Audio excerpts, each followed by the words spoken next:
Hello everyone, welcome back to Jwalpa coaching classes. तो बच्चों, इस वीडियो में हम पीवाईक्यूज करेंगे और जो पीवाईक्यूज हैं वो इलेक्ट्रिक चार्ज और इलेक्ट्रिक फील्ड पे बेस्ड है।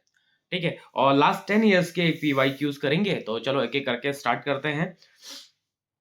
पहला क्वेश्चन है हमारे पास, derive an expression for potential energy of an electric dipole P in an external uniform electric field E when is the potential energy of the dipole is maximum and when is the minimum। देखो question में क्या कह रहा है कि हमने एक, अच्छा ये अभी इसी साल पूछा गया है ये क्वेश्चन। ठीक है, देखो क्वेश्चन में क्या कह रहा है कि हमारे पास एक यूनिफॉर्म इलेक्ट्रिक फील्ड है।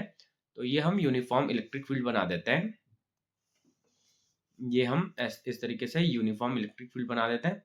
ये ठीक है, ये हमने इसमें यूनिफॉर्म इलेक्ट्रिक फील्ड बना रखा है। ठीक है, इस इलेक्ट्रिक फील्ड में एक डाइपोल रखा है। क्या रखा हुआ है? एक डाइपोल। ये मान लेते हैं ये डाइपोल हो गया ये। ठीक है, इस पे माइनस क्यू इधर है और प्लस क्यू इधर है।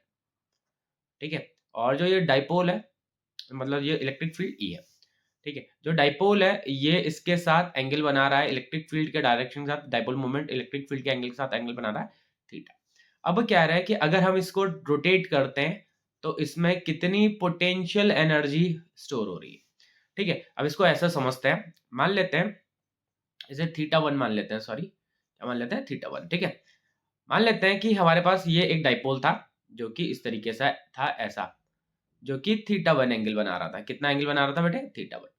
हमने इसको घुमा के इस तरीके से थीटा टू कर दिया। इसका एंगल कितना कर दिया है? इसका एंगल थीटा टू कर दिया। इस तरीके से इसका एंगल, डाइपोल सेम वही है। ठीक है, हमने इसका एंगल चेंज कर दिया और चेंज करके कितना कर दिया बेटे? ये थीटा टू कर दिया। ठीक है, थीटा टू। अब क्या होगा अगर मैं किसी एक पर्टिकुलर पोजीशन पे इसके बारे में बात करूं, तो ये एक जनरल पोजीशन हो गया डी। ठीक है, एक मिनट अलग से बना लेते हैं। ठीक है, तो जो थीटा वन है, थीटा टू से थीटा टू तक के बीच में अगर मैं एक जनरल पोजीशन बोलूं, ये जनरल पोजीशन, ये जो कि कितने का एंगल है? डी थीटा का एंगल है। किसका एंगल है? डी थीटा का। तो अभी मुझे ये देखना है कि मुझे इस डाइपोल को डी थीटा एंगल टर्न करना है। तो डी थीटा एंगल टर्न करने में कितना वर्क डन होगा। अच्छा, जो ये वर्क डन है ये यहाँ पे कैसा है बेटा? ये स्मॉल एंगल है, तो स्मॉल एंगल के लिए जो वर्क डन होगा वो कैसा होगा? स्मॉल वर्क डन होगा। ठीक है, तो करते हैं जरा। स्मॉल वर्क डन क्या होगा? Small work done. और वो स्मॉल वर्क डन कितना होगा? D W. अब देखो रोटेशन क्या केस है, तो रोटेशन अगर लीनियर के केस है तो लीनियर के केस में हम फोर्स इनटू डिस्प्लेसमेंट कर देते हैं। लेकिन रोटेशन के केस में हम क्या करते हैं बेटे? Torque into angular displacement. क्या करते हैं? टॉर्क इनटू एंगुलर डिस्प्लेसमेंट करते हैं। टॉर्क कितना होता है बेटे? टॉर्क होता है पीई साइन थीटा। टॉर्क आपने पढ़ा होगा कि पीई साइन थीटा होता है। यहाँ पे पी क्या है? डाइपोल मूवमेंट है। ठीक है, तो रख देते हैं, तो D W is equals to PE sine theta D theta. ठीक है, अब मुझे क्या करना है? वर्क डन तो ये स्मॉल था, अभी पूरे को करना है। तो पूरे को करने के लिए मैंने क्या करूंगा? दोनों साइड में से इंटीग्रेट करूंगा। ये तो जीरो से लेकर डब्ल्यू तक होगा। ये देखो यहाँ पे हम जो लिमिट्स लगाएंगे ये किसके लगाएंगे? जो भी वेरिएबल होगा उसके लिमिट। अब वेरिएबल कौन है? देखो, जब हम डाइपोल को घुमाएंगे तो डाइपोल मूवमेंट तो सेम रहेगा। तो इसका मतलब डाइपोल मूवमेंट क्या है? कांस्टेंट, क्योंकि डाइपोल तो सेम है। ठीक है, ई क्या है? Electric field. अब बोला गया कि इलेक्ट्रिक फील्ड कैसा है? यूनिफॉर्म है, तो ये भी कांस्टेंट हो गया। लेकिन यहाँ पे थीटा, थीटा की वैल्यू क्या हो रही है? चेंज हो रही है। तो यहाँ पे थीटा की लिमिट्स लगेंगी कहां से कहां तक? थीटा वन से लेके थीटा टू तक। लिमिट्स कहां से कहां तक लगी? थीटा वन से थीटा टू तक। तो इधर तो डब्ल्यू हो जाएगा, यहाँ पे कांस्टेंट बाहर आ जाएगा पीई, और अंदर हम थीटा वन से थीटा टू तक किसका इंटीग्रेशन करेंगे बेटे? साइन थीटा का इंटीग्रेशन करेंगे। अच्छा, साइन थीटा का इंटीग्रेशन कितना होता है बेटा? साइन थीटा का इंटीग्रेशन होता है माइनस कॉस थीटा। क्या होता है? Minus cos theta. तो माइनस में बाहर लिख लेता हूं और कॉस थीटा यहां लिख लेता हूं। और लिमिट्स लगानी हमने कहां से कहां तक? थीटा वन से लेके थीटा टू तक। ठीक है, तो हम यहाँ पे लिमिट्स लगा रहे हैं कहां से? थीटा वन से थीटा टू तक, और मैंने माइनस को बाहर लिख लिया है।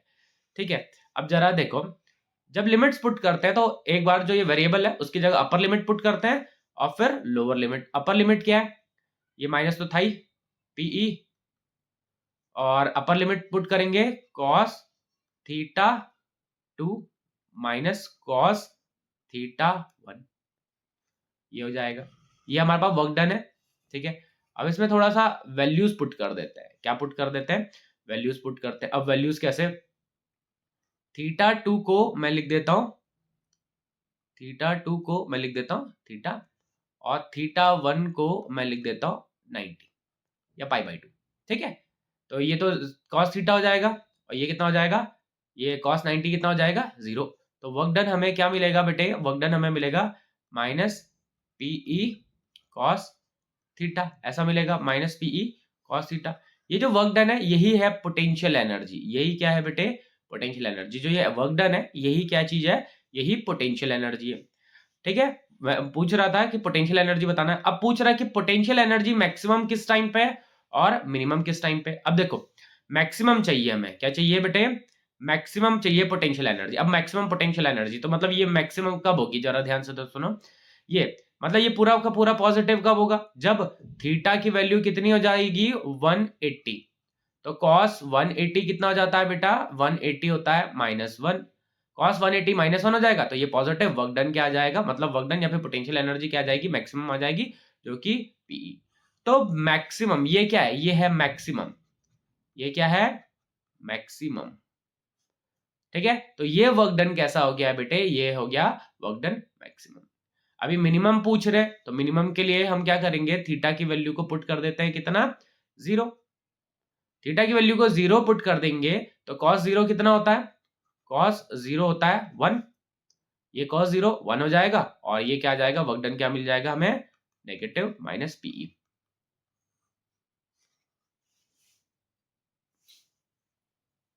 ये माइनस पीई यही है आपका पोटेंशियल एनर्जी। ये क्या है? Potential energy. और ये कैसी है?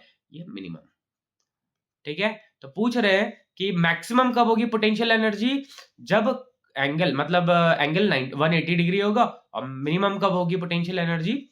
जब एंगल 0 होगा, ठीक है। चलिए नेक्स्ट क्वेश्चन करते हैं।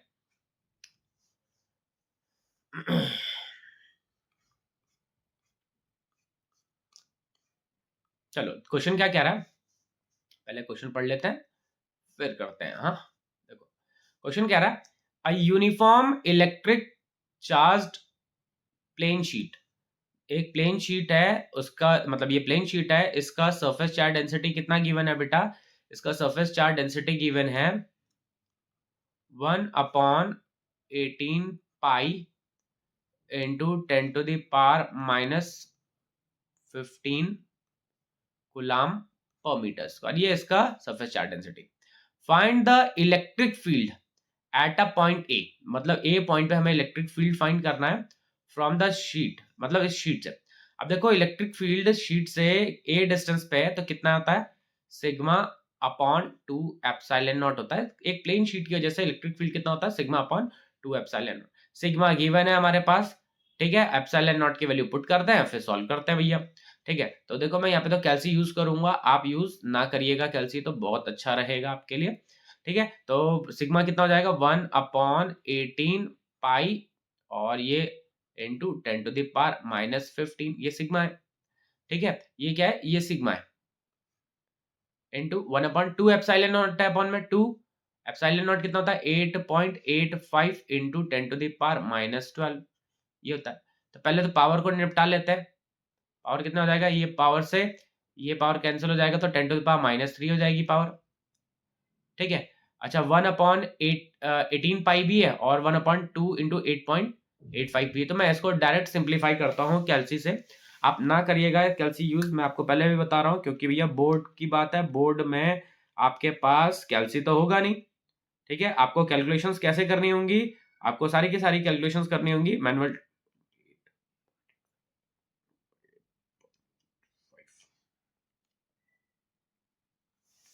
अच्छा ये पूरा का पूरा आ रहा है 9.99, मतलब 9.99 इंटू 10⁻, ये अपॉन -4 आ रहा है पावर, ये -7 आ गया, ठीक है, न्यूटन पर कूलम। इतना इलेक्ट्रिक फील्ड हो गया। ये ऑलमोस्ट 1 इंटू 10⁻⁷ न्यूटन पर, मतलब 1 नहीं सॉरी 10 इंटू 10⁻⁷ न्यूटन पर कूलम के आसपास हो गया ये, ठीक है। तो हम इसको पूरा ही निकाल लेते हैं ऐसे। आगे क्या पूछ रहा है अगला क्वेश्चन, अगला पार्ट क्या कह रहा है, कंसिडर अ स्ट्रेट लाइन, एक स्ट्रेट लाइन कंसिडर करनी है, इसमें 3 पॉइंट्स है P Q R, place 50 centimetre from the charge sheet, इस चार्ज शीट से 50 सेंटीमीटर के डिस्टेंस पे रखा हुआ है, on the right side shown in the figure, इसमें जैसे फिगर में शो रहा, at which point of these points does the magnitude of electric field due to the sheet remains the same as at point A. कह रहा है कि इस sheet की वजह से, क्या कह रहा है, इस शीट की वजह से पॉइंट पी क्यू आर पे किस पॉइंट पे सेम उतना ही इलेक्ट्रिक फील्ड होगा जितना पॉइंट ए पे था। ठीक है, तो भैया देखो यहां से ए पॉइंट पे इतना था, यहां से भी अगर आप देखोगे तो क्यू पॉइंट पे सेम आएगा। अगर ये फाइनाइट शीट है, अगर इनफाइनाइट शीट होती तब वैसे तो इलेक्ट्रिक फील्ड उस पार्ट में इक्वली आता, लेकिन अगर हम कह रहे हैं कि ये फाइनाइट शीट है, क्यों है फाइनाइट शीट, देखो लिख रखा ना 10 सेंटीमीटर, तो फाइनाइट शीट है, तो फाइनाइट शीट से कुछ दूरी पॉइंट पे पी क्यू पॉइंट पे सेम रहेगा। लेकिन अगर बेटा इनफाइनाइट शीट होती तब सिग्मा और क्यू और मतलब सॉरी पी क्यू आर पे सेम रहता। ठीक है, तो यहाँ पे कह रहा है कि किस पॉइंट पे सेम रहेगा, तो पॉइंट क्यू पे सेम रहेगा। कौन से पॉइंट पे सेम रहेगा, एट पॉइंट क्यू पे। ठीक है, जो मिड पॉइंट है उस पे, बीच में जो पॉइंट है उस पे। हाँ चलिए अगला पार्ट भी है क्वेश्चन का, कह रहा है क्वेश्चन में, two small identical conducting spheres carrying charges 10 microcoulomb and -20 microcoulomb. मतलब क्या कह रहा है कि दो कंडक्टिंग स्पेयर्स है, एक पे चार्ज है 10 माइक्रोकूलम और दूसरे पे है -20 माइक्रोकूलम। ठीक है, -20 microcoulomb are separated by distance R. कितने डिस्टेंस से सेपरेट कर रखा है बेटा, इनको आर डिस्टेंस से सेपरेट कर रखा है। ठीक है, और इनके बीच में फोर्स लग रहा है एफ, इनके बीच में फोर्स कितना लग रहा है, एफ लग रहा है। ठीक है, एफ लग रहा है। If they are brought in contact, कह रहे हैं अब इन दोनों को अगर हम कॉन्टैक्ट में लेके आ जाते हैं, मतलब इन दोनों को हमने ऐसे कॉन्टैक्ट में करवाया, ऐसे कॉन्टैक्ट में लेके आए। ठीक है, then separated by distance r by 2, फिर इनके बीच का, फिर इन दोनों को सेपरेट कर दिया और इनके बीच की दूरी कर दी r by 2। What is the new force, अब नया फोर्स कितना होगा इस पे। ठीक है, नया फोर्स कितना लगेगा, अब जरा ध्यान से सुनो। पहले इस पे चार्ज था 10 कूलम, इस पे -20 कूलम था, अब इन दोनों को हमने जोड़ दिया तो इन पे नेट चार्ज कितना हो गया, -10 कूलम। ठीक है, नेट चार्ज कितना हो जाएगा, -10 कूलम। अब इन दोनों को सेपरेट करेंगे तो कितना हो जाएगा, -5 माइक्रोकूलम, और दूसरे वाले पे भी कितना आएगा, -5 माइक्रोकूलम। दोनों पे चार्ज इतना हो गया और डिस्टेंस हाफ हो गया। मतलब पहले चार्ज 10 -20 था, अभी चार्ज है -5 और -5। ठीक है, अब लिखते हैं, तो पहले फोर्स कितना था, F, जो कि था किसके बराबर, K 10 × 20 अपॉन r²। अभी मैंने माइक्रोकूलम में ही रहने दिया हुआ आगे, क्योंकि ये साइड में भी माइक्रोकूलम होगा, जब मैं सॉल्व करूंगा तो वो आपस में वैसे भी सिंप्लीफाई हो जाएगा। ठीक है, यहां पे फोर्स कितना आ जाएगा, नया फोर्स F डैश क्या देते हैं, जो जाएगा K × 5 अपॉन r/2 का होल स्क्वायर। ठीक है, यहां से डायरेक्ट इसको थोड़ा सा और सिंप्लीफाई कर लेते हैं, K 5 × 5 अपॉन r², और ये नीचे से जो 4 आएगा उसको ऊपर भेज देता है। अब अगर मैं इन दोनों का रेशियो ले लूं तो क्या होगा, अगर इन दोनों का अगर हम रेशियो ले लेते हैं, ठीक है, तो F डैश को मैं डिवाइड कर देता हूं F से। ठीक है, तो F डैश की वैल्यू क्या है, K × 5 × 5 × 4 अपॉन r²। F की वैल्यू कितनी है, K × 10 × 20 अपॉन r²। K से K कैंसिल, r² से r² कैंसिल। ठीक है, ये 20 कैंसिल, यहाँ बचा 5, यहाँ बचा 10। देखो ये 5 है, ये 10 है, 5 से काटते हैं इसको 10 को भी, तो 2 मिल रहा है। तो F डैश अपॉन F किसके बराबर आ रहा है, 1/2। F डैश की वैल्यू क्या हो जाएगी बेटे, ये इधर चला जाएगा F/2। तो जो नया फोर्स होगा वो पुराने फोर्स का कितना हो जाएगा, 1/2।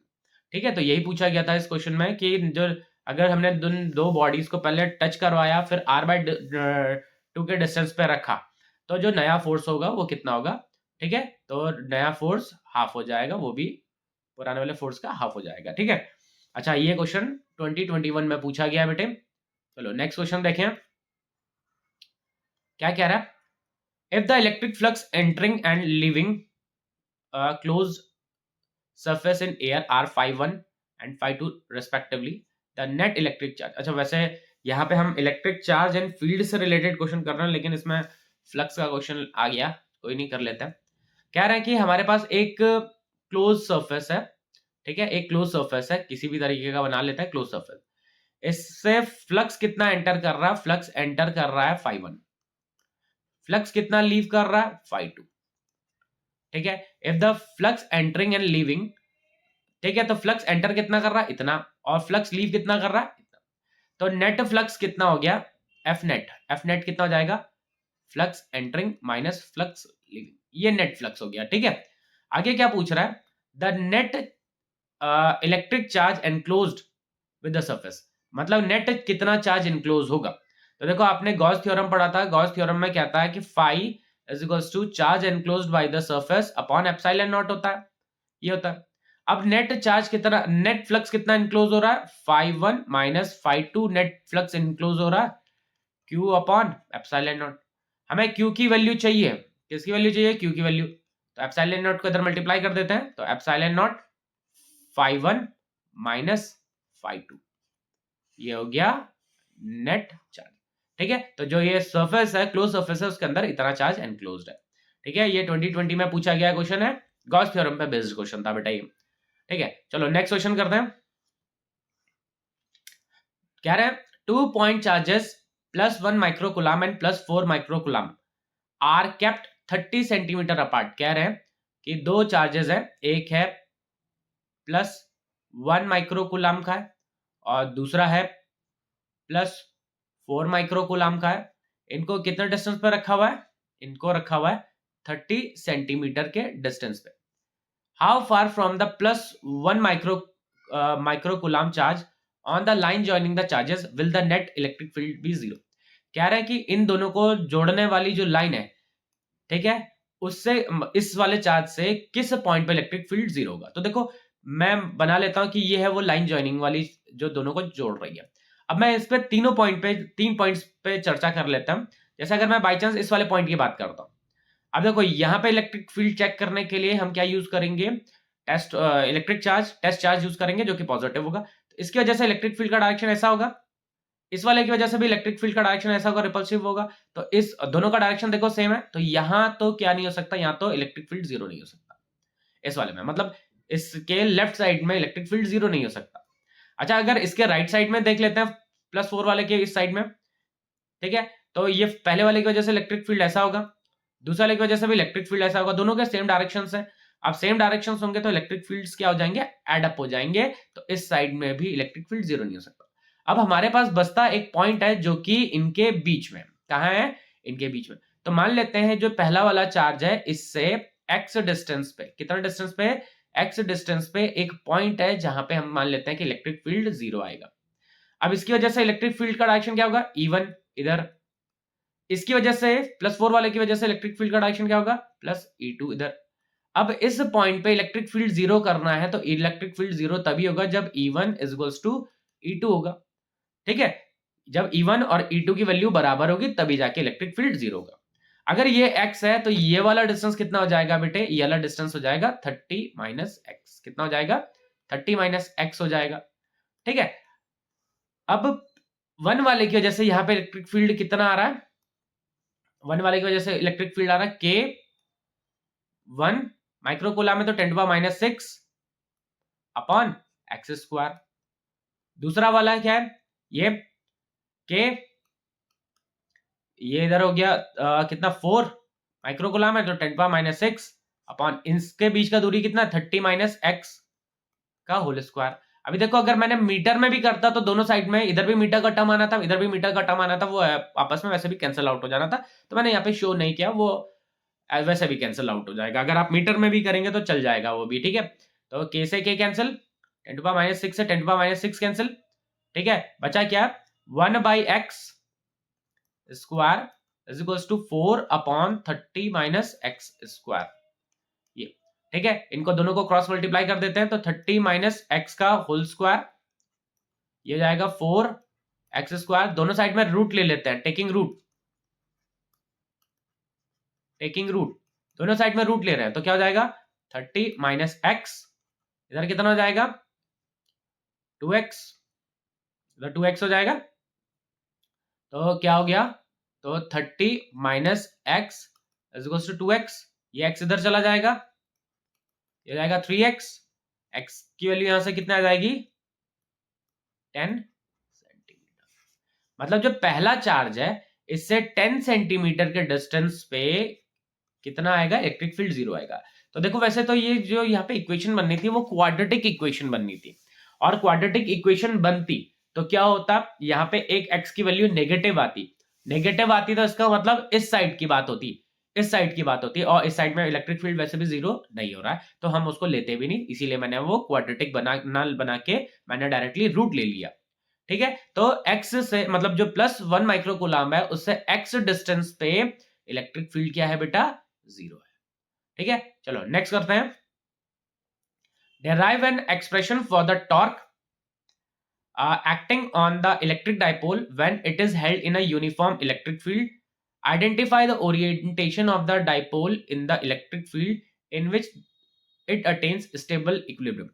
देखो यही क्वेश्चन 2020 में पूछा गया था और 2017 में भी पूछा गया था, लेकिन अगर आप देखोगे तो दोनों में थोड़ा सा स्टेटमेंट में थोड़ा सा चेंजेस है, लेकिन मतलब दोनों का सेम है। कह रहा है if dipole were kept in an uniform electric field E, diagrammatically represent the position of the dipole in stable and unstable equilibrium and write the expression for the torque acting on the dipole in both the cases.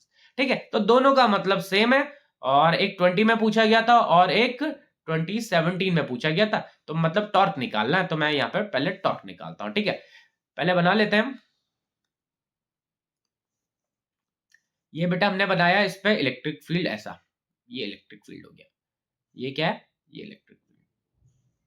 ठीक है, इस electric field में हमने ये रखा dipole, क्या रखा, dipole रखा हुआ। ठीक है, इस पे इलेक्ट्रिक फील्ड का डायरेक्शन तो ऐसा है, और ये है +q चार्ज, इधर है -q चार्ज। ठीक है, अच्छा इनके बीच में एंगल कितना है, अच्छा इसकी लेंथ कितनी है, इसकी लेंथ है 12, हमने डाइपोल की लेंथ कितनी ले रखी 12। ठीक है, ये डाइपोल का डायरेक्शन, डाइपोल मूवमेंट का डायरेक्शन कहां से होता है, नेगेटिव से पॉजिटिव की तरफ होता है। ये इलेक्ट्रिक फील्ड और इनके बीच में एंगल कितना हो गया थीटा, कितना हो गया थीटा। अब देखो, अब जरा ध्यान से देखो, ऐसा बनाया मैंने, इस पे फोर्स मान लेते हैं अभी फिलहाल F लग रहा, कितना लग रहा है, F लग रहा। ठीक है, ठीक, मुझे ये परपेंडिकुलर डिस्टेंस चाहिए, क्योंकि फोर्स इंटू परपेंडिकुलर डिस्टेंस करेंगे हम, क्या करेंगे, फोर्स इंटू परपेंडिकुलर डिस्टेंस करेंगे तो हमें क्या मिल जाएगा, टॉर्क मिल जाएगा। ठीक है, तो ये अगर 2L है तो ये थीटा था, तो ये वाला एंगल भी कितना हो जाएगा, ये भी एंगल भी थीटा हो जाएगा, ये वाला एंगल भी थीटा हो जाएगा, क्योंकि करस्पॉन्डिंग एंगल ये थीटा है तो ये भी थीटा है। ठीक है, इसका लेंथ कितना था 12, लेंथ 12 था। तो अगर इसको हम टेक्नोमेट्री लगा के सॉल्व करते हैं, तो देखो ये हाइपोटेन्यूज हो गया, परपेंडिकुलर, हाइपोटेन्यूज और परपेंडिकुलर को साइन थीटा जोड़ता है, तो ये साइड कौन सी जाएगी 2L साइन थीटा। अभी हमें चाहिए टॉर्क, टॉर्क क्या होता है बेटे, फोर्स इनटू परपेंडिकुलर डिस्टेंस, ऐसा होता है, फोर्स इनटू परपेंडिकुलर डिस्टेंस। अब फोर्स कैसा हो गया, फोर्स है, अच्छा फोर्स कितना होगा, फोर्स हो जाएगा QE, फोर्स किसके बराबर आएगा QE।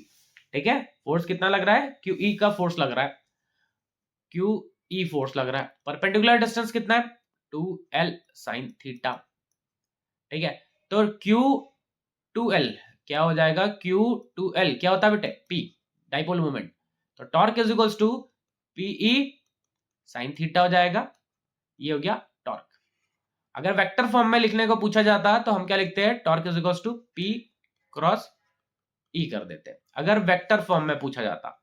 ठीक है, अब आगे देखेंगे आप, अब पूछ रहा है कि किस केस में ये स्टेबल होगा और किस केस में ये अनस्टेबल होगा। अब स्टेबल की कंडीशन भी बना लेते हैं। देखो, अगर हमारे पास जो टॉर्क है वो इस तरीके से होता है, ऐसा, ये मतलब ये जो सॉरी इलेक्ट्रिक फील्ड में अगर हम डाइपोल को ऐसा रखते,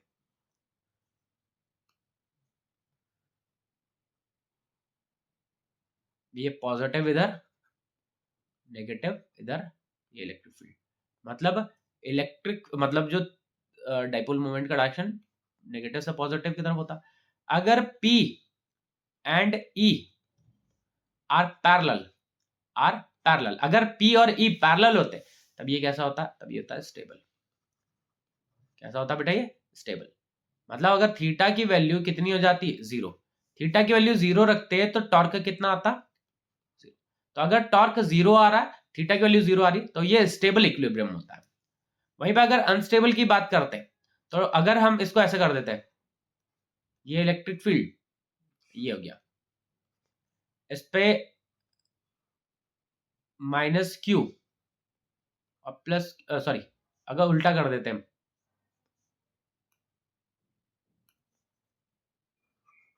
माइनस क्यू इधर करते प्लस क्यू इधर करते, तो डाइपोल मोमेंट का डायरेक्शन ऐसा होना था। ठीक है, तो यहाँ पे थीटा की वैल्यू कितनी आनी थी, 180 आती। थीटा की वैल्यू 180 आती तो क्या होता, मतलब यहाँ पे भी इस कंडीशन पे भी तो टॉर्क जीरो ही हो रहा था वैसे, लेकिन ये जो इक्विलिब्रियम आता है ये कैसा आता है, ये आता अनस्टेबल इक्विलिब्रियम। ठीक है, तो ये अनस्टेबल इक्विलिब्रियम है और ये कैसा है, स्टेबल इक्विलिब्रियम। ठीक है, जिसमें E और P पैरेलल हो जाए और सेम डायरेक्शन में हो जाए वो स्टेबल, और E और P अगर एंटी पैरेलल हो जाए तो वो अनस्टेबल इक्विलिब्रियम होता है बेटा। ठीक है, चलो नेक्स्ट क्वेश्चन देखिए,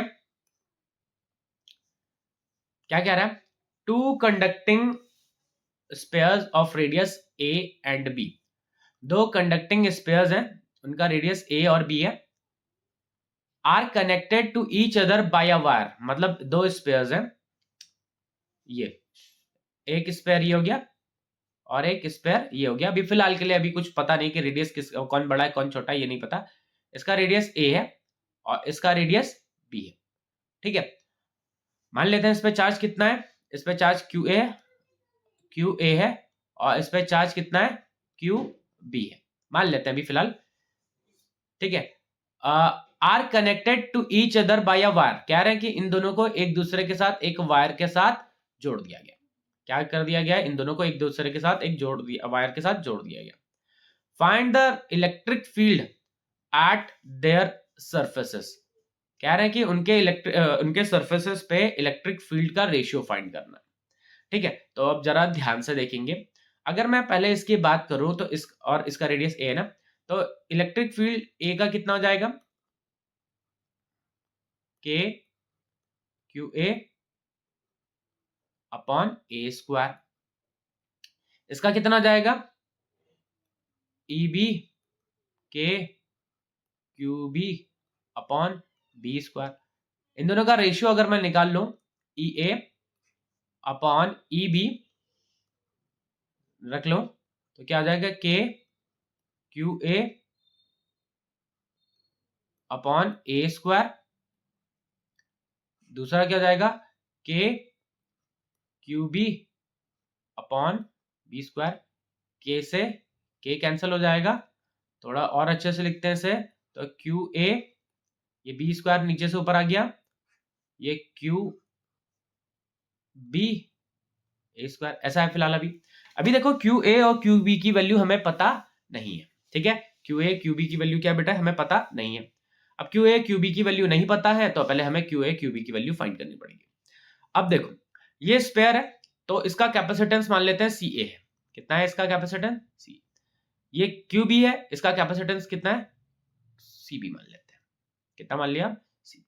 ठीक है, तो अब जरा देखो QA की वैल्यू क्या जाएगी, C is equal to CA B sorry CA V, Q is equal to CV होता है, Q is equal to CV potential का। वैसे यहाँ पे ये कैपेसिटेंस का क्वेश्चन आ चुका है इस पे, लेकिन कोई नहीं, कर लेते हैं। और क्यूबी कितना हो जाएगा, सीबी वी। ठीक है, क्योंकि चार्ज इज इक्वल टू क्या होता है, Q is equal to C V होता है। ठीक है, तो कैपेसिटेंस हमने लिख दिया, वी पोटेंशियल हमारे पास है। ठीक है, अब देखो क्या होगा जब हम इन दोनों को सेम वायर से जोड़ेंगे, इन दोनों का पोटेंशियल क्या हो जाएगा, सेम। इन दोनों का पोटेंशियल क्या हो जाएगा बेटे, सेम हो जाएगा इन दोनों का पोटेंशियल। अगर इन दोनों का पोटेंशियल सेम हो जाएगा तो क्या हो जाएगा, अगर मैं इसका रेशियो ले लूं तो V से V कैंसिल हो जाएगा, Q A by Q B की वैल्यू किसके बराबर आएगी, सी ए अपॉन सी बी। ठीक है, अब एक स्पेयर की वजह से, क्या, एक स्पेयर की वजह से उसका कैपेसिटेंस कितना होता है, 4 pi epsilon not radius, radius का ये होता है, एक स्पेयर का कैपेसिटेंस कितना था, 4 पाई एप्सिलॉन नॉट आर। ठीक है, तो क्यू ए कितना हो जाएगा बेटे, क्यू ए हो जाएगा अपॉन क्यू बी कितना हो जाएगा, ये जाएगा 4 पाई एप्सिलॉन नॉट ए, ये कितना हो जाएगा 4 पाई एप्सिलॉन नॉट बी।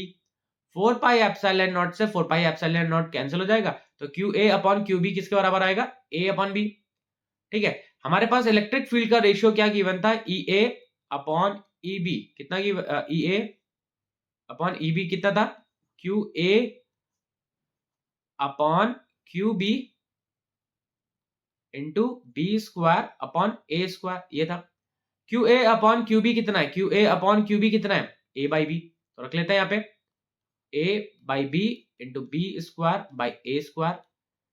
ए से ए कैंसिल हो गया, बी से बी कैंसिल हो गया, तो यहां पे जो हमें इलेक्ट्रिक फील्ड्स का जो रेशियो मिला, जो इलेक्ट्रिक फील्ड्स का जो रेशियो मिला बेटे, वो क्या मिला, बी बाई ए के बराबर आ गया। किसके बराबर आया, बी बाई ए के बराबर आया। ठीक है, तो अगर दो कंडक्टिंग स्पेयर्स हैं, उनके रेडियाइज अगर ए और बी हैं, उन दोनों को अगर हम कंडक्टिंग वायर से जोड़ते हैं, तो जो उनके सरफेस पे जो इलेक्ट्रिक फील्ड आएगा वो रेशियो क्या हो जाएगा, बी बाई ए के बराबर आएगा।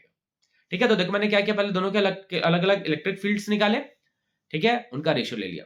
फिर जब हमने दोनों वायर्स को सेम उससे जोड़ा था, तो दोनों का पोटेंशियल क्या हो जाएगा बेटे, सेम होगा। अब जब दोनों का पोटेंशियल सेम होगा, तो हमने कैपेसिटेंस लिखा कि सी ए और सी बी होता है, चार्ज लिख लिया Q is equal to C V होता है, तो चार्ज को हमने Q is equal to C V और इनका रेशियो ले लिया, पोटेंशियल्स कट गए। ठीक है, तो सी ए अपन सी बी बचा। अब कैपेसिटेंस क्या होता है, एक स्फीयर का कैपेसिटेंस कितना होता है, 4 पाई एप्सिलॉन नॉट आर होता है। कितना होता है, 4 पाई एप्सिलॉन नॉट आर होता है। तो ए वाले का कितना हो जाएगा, 4 pi epsilon nought A, B वाले का कितना हो जाएगा, 4 pi epsilon nought B. Ratio ले लिया हमने Q A upon Q B का, ले लिया, तो कितना मिला, ए बाई बी आया था, ए बाई बी हमने यहाँ पे पुट कर दिया, सॉल्व कर लिया, बी बाई ए मिल लिया हमें। ठीक है, चलो नेक्स्ट क्वेश्चन करें।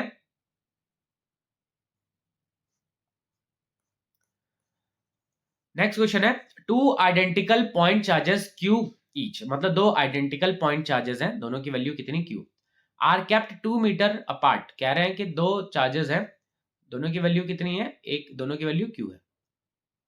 ठीक है, कितने दूर पे रखे गए हैं, ये रखे हैं 2 मीटर के डिस्टेंस पर रखे हुए, दोनों को 2 मीटर के डिस्टेंस पर रखा हुआ। A third charge Q of unknown magnitude and sign is placed on the line joining the charges such that the system remains in equilibrium. Find the position of q. अब जरा ध्यान से सुनो क्या कह रहा है क्वेश्चन में। दो चार्जेस हैं स्मॉल q, उनके बीच का डिस्टेंस है 2 मीटर। अब यहां पे अगर मैं कैपिटल Q को रखूं, तो बोल रहा है कि कैपिटल Q की पोजीशन क्या होनी चाहिए और उसका नेचर क्या होना चाहिए, कि नेचर क्या होना चाहिए कि वो पूरा सिस्टम, मतलब जो तीनों चार्जेस का जो सिस्टम आएगा वो इक्विलिब्रियम में आए। अब जरा ध्यान से सुनेंगे, पहले इसके चार्ज के बारे में बात कर लेते हैं, नेचर के बारे में बात कर लेते हैं। ठीक है, तो 3 पोजीशंस पे रख रहा हूं मैं, पहले फिलहाल समझने के लिए 3 पोजीशंस को हम डिस्कस करते हैं यहाँ पे। पहली पोजीशन ये पोजीशन हो गई, दूसरी पोजीशन ये पोजीशन यहाँ बीच में कहीं रखेंगे, तीसरी पोजीशन यहाँ पे। ठीक है, तो फर्स्ट वाली और थर्ड वाली तो लगभग सेम ही हो गई, तो चेक कर लेते हैं। मान लेते हैं मैंने चार्ज यहाँ पे क्यू रखा है यहाँ पे। अब देखो Q अगर मैं चार्ज यहां पे रखता हूं तो क्या होगा, ये Q स्मॉल Q पॉजिटिव है, कोई साइन नहीं गिवन है, इसका मतलब पॉजिटिव है। कैपिटल Q को अगर मैं पॉजिटिव मान लेता हूं तो ये इसे रिपेल करेगा, ये वाला भी इसे रिपेल करेगा, तो मतलब यहां तो नहीं रख सकते, ध्यान रखना यहां तो नहीं रख सकते। क्यों? क्योंकि दोनों के दोनों उसे रिपेल कर रहे हैं, तो ये तो रुका नहीं रहेगा, ये तो भाग जाएगा। सेम इसी तरीके से अगर मैं कैपिटल क्यू को यहां रखता, तो पहले वाले चार्ज ने इधर रिपेल करना था, दूसरे वाले चार्ज ने इधर रिपेल करना था। अगर मैं इसका पॉजिटिव नेचर मान लेता, ठीक है, तो रिपेल कर दो। और अगर नेगेटिव मानता तो दोनों ने अपनी तरफ अट्रैक्ट करना था, तब भी इसने यहां पे नहीं होना था। इसका मतलब जो कैपिटल क्यू है उसको मैं ऐसे बाहर तो नहीं रख सकता, दोनों चार्जेस के बाहर की तरफ नहीं रख सकता। अब बीच के किसी एरिया में रख के दें और फिर उसके बारे में समझते हैं।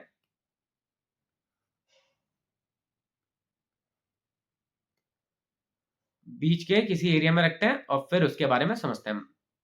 मान लेते हैं मैंने यहां पे रखा, इस जगह पे रखा, ठीक है। अब देखो ये तो पॉजिटिव है, ये पॉजिटिव, अगर मैं इसको पॉजिटिव मान लूं, क्या मान लूं इससे, अगर मैं पॉजिटिव मानूं तो ये इसको इधर रिपेल करेगा, ये इधर इसको इधर रिपेल करेगा, ठीक है। अगर मैं इसको नेगेटिव मानता हूं, अगर इसको मैं क्या मानता हूं, नेगेटिव मानता हूं इसको, तो ये पहला चार्ज उसको अपनी तरफ अट्रैक्ट करेगा, दूसरा चार्ज उसे अपनी तरफ अट्रैक्ट करेगा। तो अगर मैं इसको कैपिटल क्यू के नेचर को पॉजिटिव या नेगेटिव मानूं तो वो यहां पे काम नहीं बन रहा। लेकिन अगर आप यहाँ पे क्वेश्चन को ध्यान से देखो तो क्वेश्चन को बोल रखा है सिस्टम, तो सिस्टम का पार्ट ये तीनों के तीनों चार्जेस हैं, खाली कैपिटल क्यू ही चार्ज नहीं है। सिस्टम का पार्ट कौन है, सिस्टम का part small Q capital Q, तीनों के तीनों सिस्टम के पार्ट है। तो मतलब कैपिटल क्यू तो अभी अगर हम ध्यान से देखें तो कैपिटल क्यू तो भैया चाहे पॉजिटिव लो चाहे नेगेटिव लो वो तो इक्विलिब्रियम में आ रहा है। लेकिन बाकी जो चार्जेस हैं वो भी कैसे होने चाहिए, वो भी स्टेबल होने चाहिए। अब हम क्या करते हैं, अब हम दूसरी कंडीशन मानते हैं। तो ये तो समझ में आ गया कि कैपिटल क्यू को इधर बीच वाले एरिया में कहीं पे रखना है, ठीक है। अभी मान लेते हैं, अब स्मॉल क्यू ये रहा, अब स्मॉल क्यू ये रहा। अभी हमें कैपिटल क्यू का फिलहाल नेचर नहीं पता। अब मैं क्या कर रहा हूं, इस वाले चार्ज के बारे में सोच रहा हूं, पहले वाले चार्ज के बारे में। आपको पता है स्मॉल क्यू तो पॉजिटिव है, ये वाला भी पॉजिटिव है, क्योंकि कुछ मेंशन नहीं किया था तो हमने पॉजिटिव ले लिया। अभी ये वाला स्मॉल क्यू इस पे फोर्स किधर लगाएगा, इस तरफ लगाएगा, F2। अब देखो जो क्यू, जो इस वाले चार्ज पे जो फोर्स लग रहा है वो लेफ्ट की तरफ लग रहा है। अब ये वाला चार्ज भी इक्विलिब्रियम में रहना चाहिए, मतलब रेस्ट में रहना चाहिए। तो उसके लिए हमें क्या लगाना पड़ेगा, उसके लिए हमें एक फोर्स इस डायरेक्शन में लगाना पड़ेगा। और F2 का F1 का जो डायरेक्शन है, फोर्स का डायरेक्शन है, वो इस तरफ तभी हो पाएगा जब कैपिटल क्यू क्या होगा, मतलब ये क्या होगा, ये इसे अट्रैक्ट कर रहा होगा। और ये अट्रैक्ट कब करेगा, जब ये खुद नेगेटिव होगा। तो यहां से अभी हमने देखा कि कैपिटल क्यू का नेचर क्या आ रहा है बेटे, कैपिटल क्यू का नेचर नेगेटिव है। क्यों है कैपिटल क्यू का नेचर नेगेटिव, कैपिटल क्यू का नेचर नेगेटिव इसलिए है क्योंकि कैपिटल क्यू का अगर हम दोनों स्मॉल चार्जेस के बीच में रख रहे हैं तब तो कैपिटल क्यू का कुछ भी चल जा रहा है, पॉजिटिव नेगेटिव। लेकिन जो एंड वाले चार्जेस हैं, जब हम उनके बारे में डिस्कशन कर रहे हैं तो उनके बारे में क्या हो रहा है, अगर इसके बारे में देखते हैं तो ये वाला चार्ज तो इसको रिपेल कर रहा है, इसको इस तरफ, तो इसको यहीं पे रखना है। तो उस पर हमें इस डायरेक्शन में इस डायरेक्शन में फोर्स लगाना पड़ेगा। इस डायरेक्शन में फोर्स कैसे लगेगा, जब ये इसे अट्रैक्ट करेगा। और अट्रैक्ट करने के लिए कैपिटल क्यू को क्या होना पड़ेगा बेटे, कैपिटल क्यू को अट्रैक्ट करने के लिए नेगेटिव होना पड़ेगा। तो हमें नेचर पता चल गया, नेचर पता चल गया कि कैपिटल क्यू क्या है, नेगेटिव है। ध्यान से देखेंगे, नेचर पता चल गया कि कैपिटल क्यू क्या है, नेगेटिव है। अब इसकी वैल्यू फाइंड करेंगे, वैल्यू निकालते हैं भैया। क्या करेंगे अब हम, इसकी वैल्यू फाइंड करते हैं। चलो वैल्यू फाइंड करेंगे अब हम।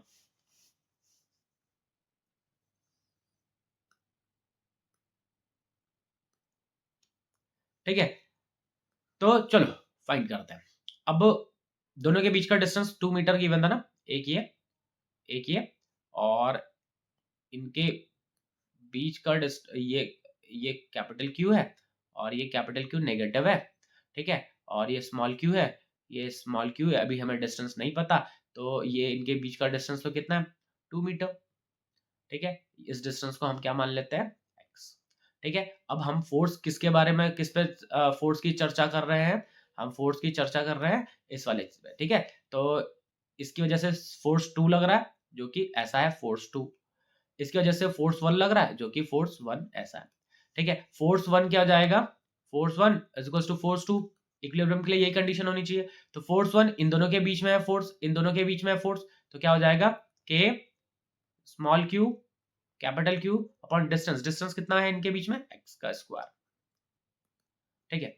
अब दोनों स्मॉल वाले चार्जेस, स्मॉल क्यू वाले चार्जेस के बीच में फोर्स कितना है, के Q into Q upon distance का स्क्वायर। डिस्टेंस कितना है इनके बीच में बेटे, 2 है, 2 का स्क्वायर कितना हो जाएगा, 4 हो जाएगा। ठीक है, तो के से के कैंसिल, एक स्मॉल क्यू से एक स्मॉल क्यू कैंसिल। ठीक है, स्मॉल क्यू से स्मॉल क्यू कैंसिल हो गया।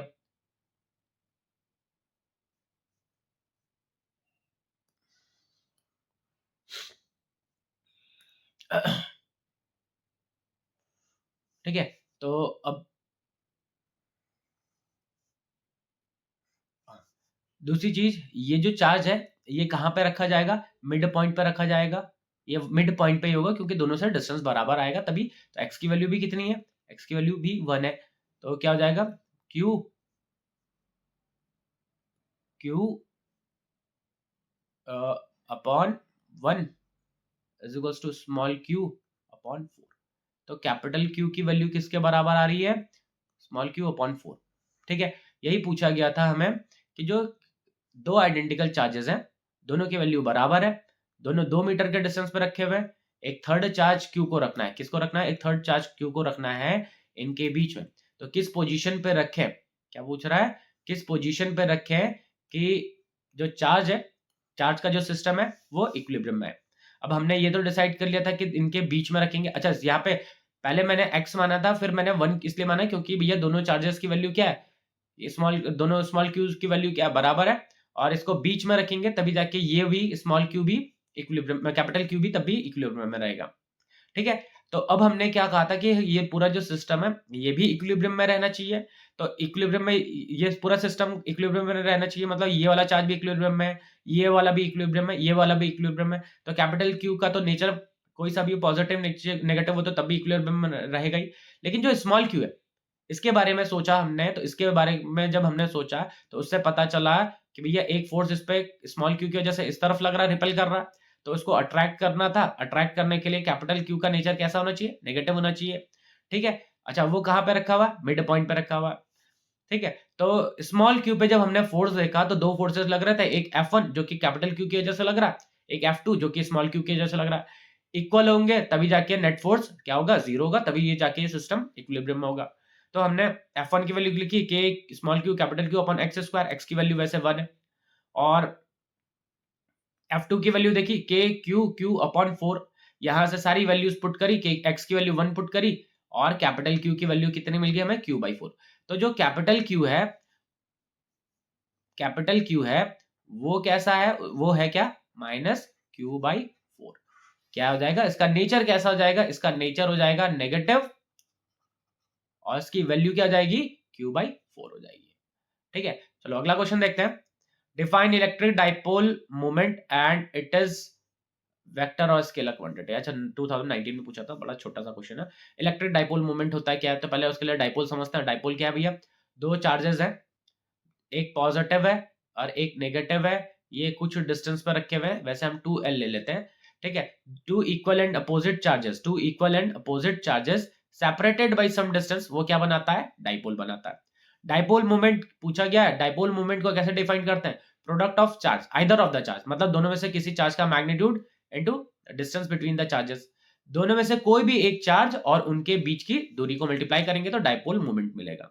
अच्छा, डाइपोल मोमेंट का डायरेक्शन कहां से कहां रहता है बेटे, डाइपोल मोमेंट का, अच्छा डाइपोल मोमेंट वेक्टर क्वांटिटी होती है, कैसी क्वांटिटी होती है, वेक्टर क्वांटिटी, और डायरेक्शन होता है नेगेटिव से लेके पॉजिटिव की तरफ।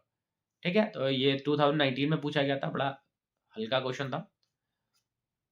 नेक्स्ट क्वेश्चन है, two identical conducting balls A and B have charges -Q and +3Q respectively. They are brought in contact with each other and then separated by a distance d apart. The nature of Coulomb's force then between, मतलब पूछा गया, nature पूछा गया। पहले देखो, पहले दो charges थे, एक था -Q, दूसरा था +Q। कह रहे हैं इन दोनों को ऐसे जोड़ा गया, क्या जोड़ा गया, इन दोनों को जोड़ा गया। अब इन दोनों का जो नेट चार्ज हो जाएगा वो +2Q हो जाएगा, क्या हो जाएगा, +2Q हो जाएगा। ठीक है, अब कह रहे हैं इनको सेपरेट करेंगे, तो सेपरेट किया, इस पे भी +Q हो गया चार्ज, इस पे भी चार्ज +Q हो गया। इनके बीच की दूरी कितनी है, d है, इनके बीच की दूरी कितनी है, d। अब देखो इनके बीच में जो फोर्स लग रहा है वो कितना हो जाएगा, के Q square by D square हो जाएगा। अच्छा यहां पे नेचर पूछा गया था, बाकी चीज नहीं पूछा गया था, नेचर पूछा था। अब देखो दोनों चार्ज, दोनों स्पेयर्स पे चार्ज की वैल्यू क्या आ गई है बेटे, दोनों स्पेयर्स पे चार्ज की वैल्यू सेम आ गई है। तो ये कैसा फोर्स होगा, ये होगा रिपल्सिव फोर्स होगा। कैसा फोर्स होगा बेटे, ये रिपल्सिव फोर्स होगा। ठीक है, रिपल्सिव फोर्स है यहाँ पे।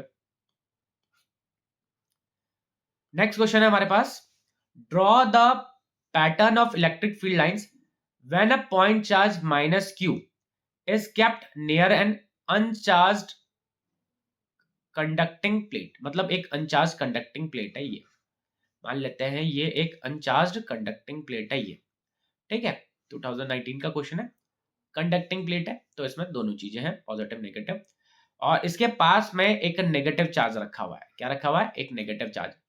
ठीक है, तो नेगेटिव चार्ज है तो ये क्या करेगा, पॉजिटिव चार्जेस को अपनी तरफ खींच लेगा इसे, और नेगेटिव चार्ज को वो इस तरीके से दूर भगा देगा, रिपेल करेगा। अब यहाँ पे हमें मैग्नेटिक फील्ड पैटर्न करना बनाना है, तो मैग्नेटिक फील्ड पैटर्न देखो किस तरीके का बनेगा बेटा। यहाँ पे मैग्नेटिक फील्ड पैटर्न यहाँ पे बनेगा ऐसे, मैग्नेटिक फील्ड पॉजिटिव से नेगेटिव की तरफ होता है ना, ऐसे साइड से भी कहीं से, तो मैग्नेटिक फील्ड पैटर्न कुछ ऐसा बनेगा। ठीक है, तो इसमें हमें मैग्नेटिक फील्ड पैटर्न ही बताना था। ठीक है, चलो नेक्स्ट क्वेश्चन देखिए।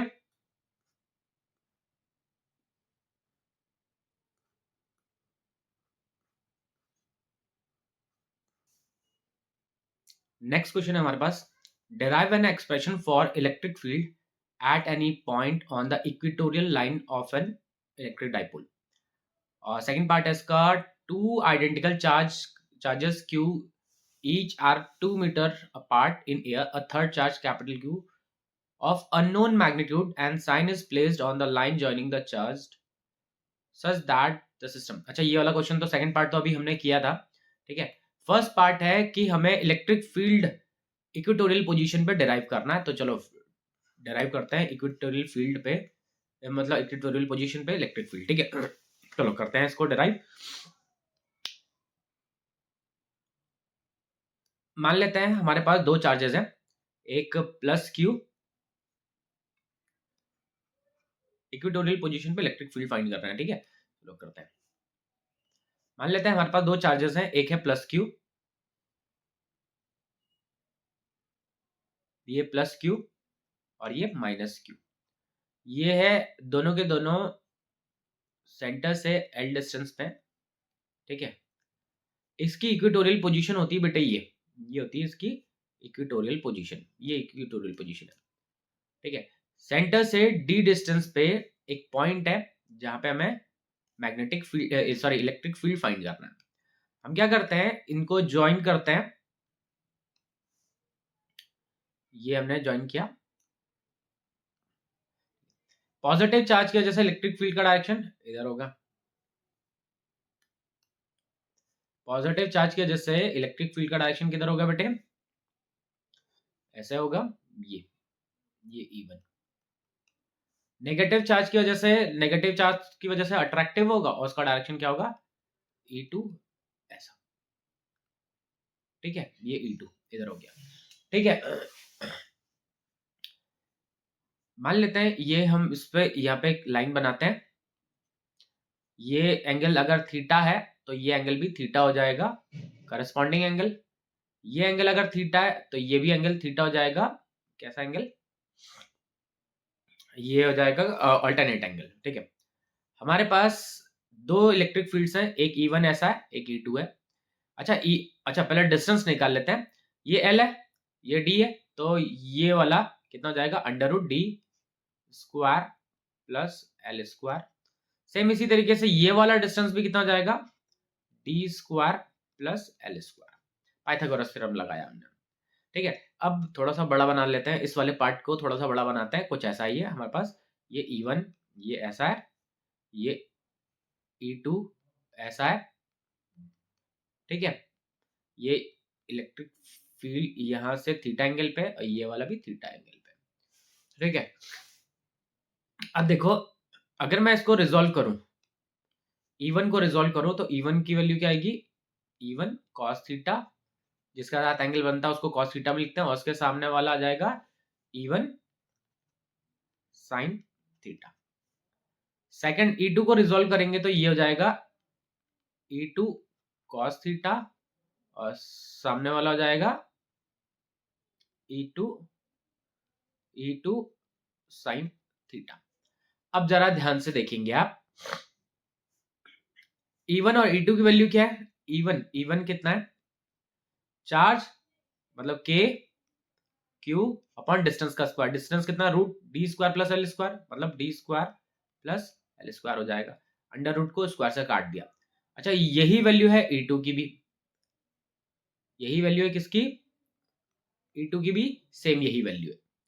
ठीक है, अब देखो ये E1 का डायरेक्शन ऊपर की तरफ है, E2 का डायरेक्शन नीचे की तरफ है, साइन थीटास बराबर है, तो ये दोनों एक दूसरे को क्या करेंगे, कैंसिल करेंगे। यहाँ पे जो नेट इलेक्ट्रिक फील्ड होगा वो होगा कितना, ई नेट क्या हो जाएगा, E1 cos theta plus E2 cos theta. ठीक है, E1 E2 बराबर है E के बराबर है, E1 E2 की वैल्यू देखोगे तो बराबर है, उसको हम E के बराबर मान लेते हैं। ठीक है, तो ये हो जाएगा टोटल ई नेट किसके बराबर हो जाएगा बेटे, 2E cos थीटा के बराबर हो जाएगा। ई नेट क्या मिलेगा 2, और E कितना है K Q upon D square plus L square cos theta. अच्छा यहां पे से कॉस थीटा की वैल्यू निकालते हैं, यहां पे से कॉस थीटा की वैल्यू निकालते हैं। कॉस थीटा की वैल्यू क्या होगी, base upon hypotenuse, base upon hypotenuse. Cos theta की वैल्यू क्या होगी, बेस मतलब L upon hypotenuse D square plus L square, base upon hypotenuse. ठीक है, तो ई नेट की वैल्यू क्या होगी, 2K Q upon D square plus L square, base कितना है मतलब ये कॉस थीटा कितना है, L upon root D square plus L square. ठीक है, 2QL क्या हो जाएगा, ये तो P हो जाएगा, ई नेट क्या मिलेगा बेटे हमें, 2QL P हो जाएगा, अपॉन क्या मिलेगा, ये अपॉन में D square plus L square. इसकी टोटल पावर कितनी है, देखो यहां से तो टोटल पावर 1 है, और यहाँ टोटल पावर कितनी है, हाफ है, तो टोटल पावर हो गई 3/2। इलेक्ट्रिक फील्ड डाइपोल की एक्सियल इक्वेटोरियल पोजीशन पे ये हो गया। कंडीशन भी लगा के देख लेते हैं कि अगर एल की वैल्यू डी से बहुत बहुत छोटी हो जाएगी तो L square can be neglected, L square को क्या कर सकते हैं हम, नेग्लेक्ट कर सकते हैं। तो ई नेट क्या मिलेगा बेटे हमें, सिंपली के पी अपॉन ये डी स्क्वायर था पावर 3/2 टी थी, डी की पावर ये हो जाएगा। ठीक है, चलिए नेक्स्ट क्वेश्चन करते हैं। Depict the orientation of dipole, depict the orientation of dipole A stable और अनस्टेबल है। अच्छा ये क्वेश्चन हमने किया था कि जब डाइपोल को इलेक्ट्रिक फील्ड में कैसे रखेंगे, इस तरीके से रखेंगे, पॉजिटिव इधर नेगेटिव इधर, तो ये होता है स्टेबल, कैसा होता है, स्टेबल। और अगर डाइपोल को अगर हम ऐसा रख दें कि पॉजिटिव को इधर रख देते हैं, नेगेटिव को इधर रख देते हैं, तो ये हो जाता है अनस्टेबल। पीछे वाले पार्ट में पीछे किसी क्वेश्चन में करवा रखा है ये मैंने, ठीक है, ये वहां पे करवाया हुआ बेटे, आप उसको देख लेना। हाँ चलिए नेक्स्ट क्वेश्चन है, what is the electric flux. अच्छा चलो यहाँ पे इलेक्ट्रिक फ्लक्स का क्वेश्चन आ गया, लेकिन चलो कर लेते हैं, कोई बात नहीं। Electric flux through a cube of side 1 centimetre, एक क्यूब है ये, जिसका साइड कितना है बेटे, जिसका साइड है 1 सेंटीमीटर, क्यूब का साइड कितना है 1 सेंटीमीटर है क्यूब का side, encloses N electric dipole. इसके अंदर क्या है बेटा, इसके अंदर एक इलेक्ट्रिक डाइपोल है, इसके अंदर क्या है, एक इलेक्ट्रिक डाइपोल है। तो फ्लक्स क्या पढ़ा था आपने, charge by epsilon not, charge net है। अगर आप देखोगे तो इसके अंदर नेट चार्ज कितना है, नेट चार्ज, नेट चार्ज है 0। कितना है नेट चार्ज, 0। क्यों, plus Q minus Q, net charge क्या हो गया 0, नेट चार्ज 0 हो गया तो फ्लक्स कितना हो जाएगा 0। तो क्यूब के थ्रू जो नेट फ्लक्स हो जाएगा वो क्या हो जाएगा, 0 हो जाएगा। और ठीक है, क्यों, क्योंकि डाइपोल है, डाइपोल पे नेट चार्ज कितना है, 0। नेक्स्ट क्वेश्चन है, two balls of equal positive charge Q coulomb, मतलब दो बॉल्स हैं और दोनों पे इक्वल पॉजिटिव चार्ज है, दो बॉल्स हैं दोनों पे इक्वल पॉजिटिव चार्ज है, are suspended by two insulating strings, इनको सस्पेंड कर रहे हैं दो इंसुलेटिंग स्ट्रिंग से, ये इस तरीके से, ठीक है, चार्जेस क्यू है, क्यू है, ठीक है, इस तरीके से होंगे तो ये दोनों एक दूसरे को क्या कर रहे होंगे, रिपेल कर रहे होंगे, और रिपेल बना लेते हैं रिपल्शन वाला, तो ये कुछ ऐसा बन हो जाएगा कि ये क्या क्यू और ये क्यू, ये एक दूसरे को क्या कर रहे होंगे, रिपेल कर रहे होंगे इस तरीके से, ठीक है। What would be the effect on the force when a plastic sheet is inserted between the charges, कह रहे हैं कि इन चार्ज के बीच में अगर हम एक प्लास्टिक शीट इंसर्ट कर दें, ठीक है, तो फोर्स पे क्या इफेक्ट पड़ेगा। तो ध्यान रखना, जब कभी भी हम मीडियम चेंज कर देंगे तो फोर्स भी चेंज हो जाएगा, ठीक है। तो पहले तो फ्री स्पेस था, अभी क्या था, मीडियम में रख दिया गया, क्या रखा गया, मीडियम रख गया, तो जो नया फोर्स हो जाता है वो पुराने वाले फोर्स का 1/k टाइम्स हो जाता है, कितना हो जाता है, 1/k टाइम्स हो जाता है, मतलब फोर्स घट जाएगा, अभी फोर्स घट जाएगा, तो जो ये इस तरीके से थे, जो ये बॉल्स ऐसे थे, अभी वो थोड़ा सा पास पास आ जाएंगे, क्यों, क्योंकि फोर्स क्या हो चुका है, घट गया, जैसे हमने शीट डाली इसमें तो इनके बीच में जो फोर्स था वो घट गया, ठीक है। तो what would be the effect, तो क्या बोलेंगे कि जो बॉल्स हैं वो फोर्स घट जाएगा और जो बॉल्स हैं थोड़ा सा क्लोज आ जाएंगे, ठीक है। चलो नेक्स्ट क्वेश्चन है, अच्छा नेक्स्ट क्वेश्चन भी फ्लक्स से रिलेटेड है, और वैसे हम इसमें इलेक्ट्रिक चार्ज और फील्ड पे बेस्ड क्वेश्चंस कर रहे हैं, लेकिन फ्लक्स पे बेस्ड आ गया क्वेश्चन तो कर लेते हैं, चलो कोई बात नहीं।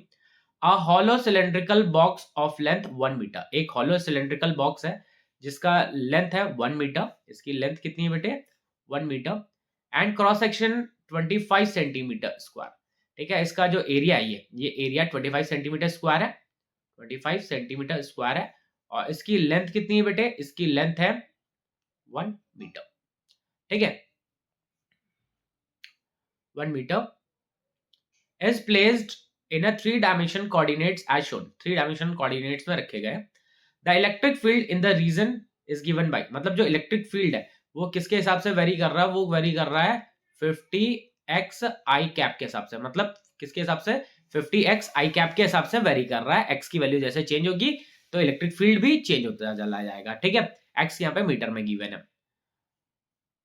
Net flux through the cylinder, क्या पूछा है, नेट फ्लक्स पूछा गया, ठीक है, और चार्ज एनक्लोज, तो पहले नेट फ्लक्स निकालते हैं, तो नेट फ्लक्स कैसे निकालेंगे जरा ध्यान से देखेंगे अब हम,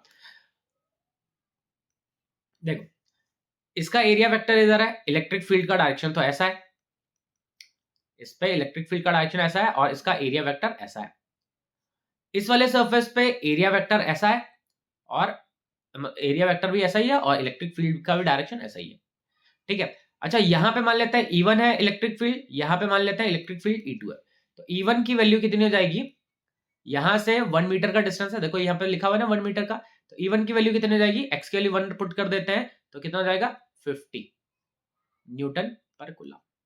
अच्छा E2 की वैल्यू क्या जाएगी बेटे, E2 की वैल्यू यहां से इस ओरिजिन से 1 मीटर ही हो गया, 1 मीटर टोटल इसकी लेंथ हो गई, तो टोटल कितना जाएगा 100 न्यूटन पर कूलम, ठीक है।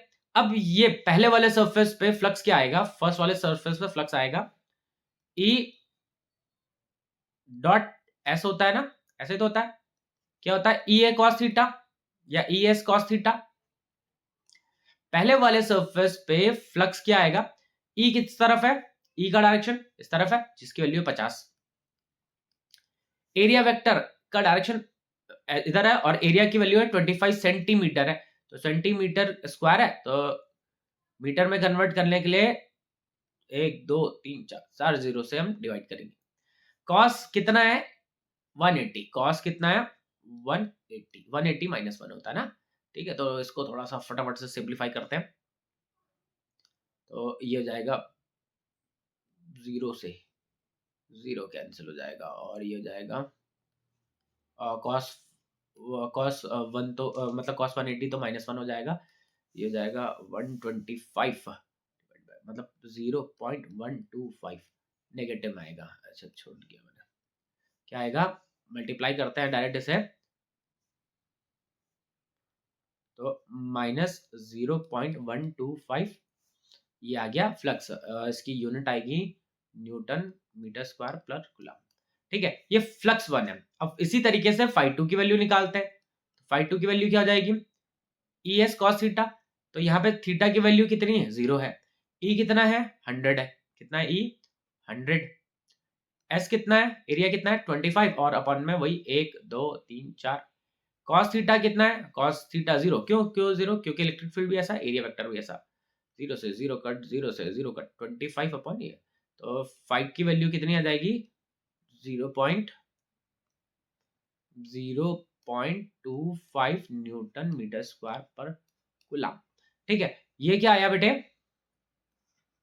ये फाई 2 के लिए आ गई। फाई नेट क्या हो जाएगा, फाई नेट ये जाएगा phi 2 minus phi 1, minus means वैसे प्लस करना है लेकिन उसका नेचर नेगेटिव है, इस वजह से 0.25 माइनस 0.125 कितना जाएगा, 0.125 न्यूटन मीटर स्क्वायर पर कूलम।